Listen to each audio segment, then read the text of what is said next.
Le village des recruteurs de Lyon, 8e édition, vous le savez, il y a des entreprises qui recrutent plus d'une centaine aujourd'hui, il y a des organismes de formation, puis il y a des agences d'emploi. Et on va parler d'une agence d'emploi avec un statut particulier aujourd'hui, statut coopératif. Bonjour Jean-Marc Martial. Bonjour. Vous êtes chargé de recrutement chez Medicop. Exactement. Qu'est-ce qu'elle a de particulier cette agence d'emploi? Alors Medicop, en fait, ça va être une coopérative de travail temporaire. Et en fait, on va travailler avec des associations à but non lucratif. Donc c'est-à-dire que les établissements, ils vont faire appel à nous tout simplement pour pouvoir faire des remplacements.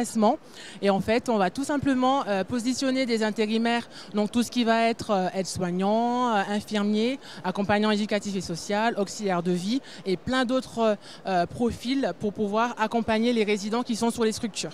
Les structures dont on parle, ce sont des EHPAD, ce sont des instituts Alors, on médicaux. va avoir du coup tout ce qui est EHPAD, on va avoir des instituts médico-éducatifs, on va avoir des maisons d'enfants à caractère spécial, donc ça sera les MEX, on va avoir des maisons d'accueil spécialisées, donc là ça sera les MAS, et on va avoir d'autres petits établissements comme des CESAD, des UMA, donc ça sera des unités d'école maternelle autisme. Donc on va avoir pas mal de structures, des foyers de vie, des foyers d'hébergement, des foyers d'accueil médicalisés. On a plein de structures à proposer aux intérimaires.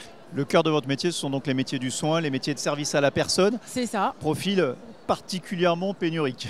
C'est ça, exactement. Après, la chance que nous avons, c'est qu'on a pas mal de personnes qui ne sont pas diplômées, mais qui ont de l'expérience, c'est-à-dire qu'ils vont avoir du savoir-vivre et du savoir-être. Donc, ils vont tout simplement être des personnes qui ont éventuellement des proches qui sont atteints d'handicap, par exemple. Des aidants, par exemple. C'est ça. Ils vont avoir peut-être un grand-parent qui a été malade pendant un très long moment, qui se sont occupés et qui vont être intéressés justement pour pouvoir continuer sur des structures un petit peu plus volumineuses et pouvoir s'occuper de résidents qui ont certains handicaps. Donc la particularité ici dans l'approche du recrutement, c'est plus regarder le parcours de vie, la motivation de la personne plutôt que le CV? C'est ça, exactement. Alors c'est vrai que parfois on va être sur des établissements qui vont être un petit peu plus en recherche de personnes qui sont diplômées parce qu'ils vont avoir des connaissances un petit peu plus techniques. Hein. Le soin et la toilette, ça ne s'apprend pas comme ça du jour au lendemain. Donc ils vont être plus à la recherche d'aides-soignants, d'infirmiers ou d'éducateurs spécialisés. Mais c'est vrai que d'autres structures, ils sont beaucoup plus sur de l'accompagnement éducatif.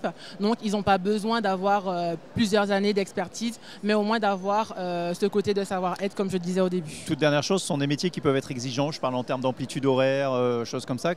Voilà, comment vous répondez à ce genre d'interrogations légitimes que peuvent avoir les demandeurs d'emploi? Alors ça va surtout dépendre des besoins. Comme j'expliquais, les établissements ils font appel à nous pour pouvoir faire des remplacements. Donc ils font appel à nous, ils nous donnent un certain créneau d'horaire qu'ils ont besoin. Et nous, on va faire tout simplement une recherche dans notre vivier d'intérimaires pour leur proposer les missions en fonction de leurs contraintes, de leur disponibilité.